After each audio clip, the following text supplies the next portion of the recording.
Hello and welcome to Unnamed Cocktail Show, a cocktail show for people who want to learn how to drink better. Today we're going to be finishing our series on the 6 core cocktails that form the foundation for the current cocktail library. By making slight adjustments to any of these 6 recipes, we're able to create new drinks and revamp the classics. The idea for this series came after reading The Cocktail Codex, which is the second book from Death & Company, an amazing New York cocktail bar. If you're interested in the theories described, you should definitely get a copy. There's way more in here than I could ever make videos about, and I'm mostly going to focus on the core 6. Today, we're making drink number 6, the Brandy Flip. The Flip family encompasses most of the drinks we associate with either holidays or after-dinner dessert drinks. Drinks like eggnog and a grasshopper or a brandy Alexander all fall into the family. These are the cocktails where we move on to more unique and slightly savory ingredients such as milk, cream, and egg. So, the first ingredient we're going to be working with today is a raw egg.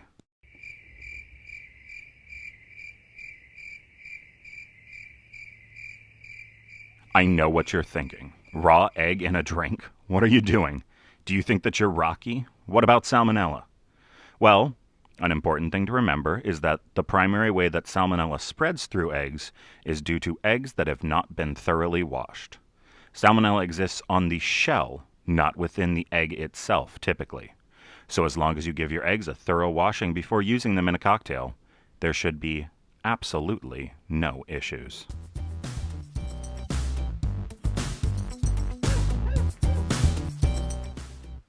First thing you want to do is crack your egg into your mixing tin.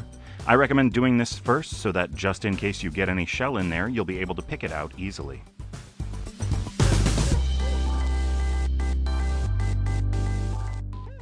Following up on an egg, the next thing we're going to be introducing is brandy. I'm using E&J VSOP, and we're going to put in 1.5 ounces of that.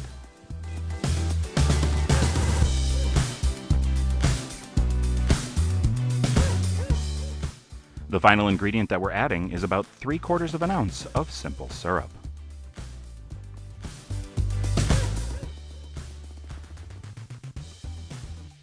Now that all of our ingredients are in a shaker tin, we're actually going to start with a dry shake.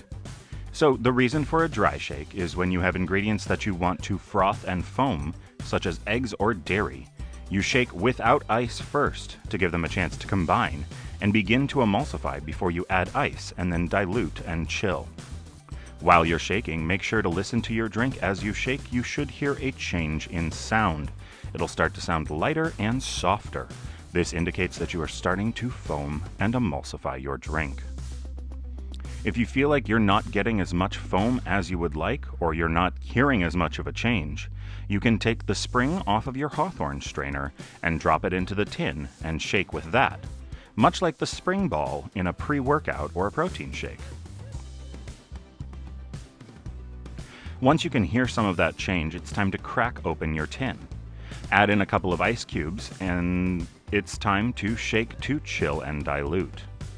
Much like the sidecar, this is one of those situations where I'm using brandy, but anything in that general family will work well. Something like an Armagnac, a Cognac, a Pisco will all function well in this cocktail. You can easily move into other grape-based liqueurs as well, such as grappa, sherry, etc.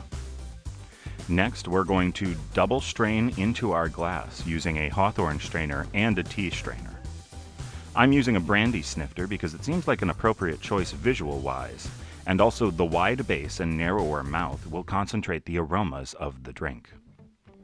I'm choosing to double strain this drink to catch any potential unincorporated egg white, but if you want a heavier foam up top, you could easily just use your Hawthorne strainer. You're looking for a buildup of foam on top, it will settle out as the drink sits in the glass. This buildup of foam means that your egg has been thoroughly incorporated and that you got a good dry shake to start. Using an egg in a drink like this makes a drink thick and creamy, while staying relatively light in flavor.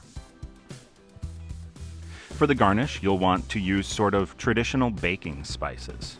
You can use cinnamon, nutmeg, etc. I happen to have whole nutmeg around as well as a microplaner, so that's what I'm using today, but it's entirely acceptable to use ground, and it's also generally more convenient. Using these baking spices on top of the drink introduces a wonderful aromatic element that will be concentrated on the nose by using a brandy snifter or similar glass. And there is your finished Brandy Flip.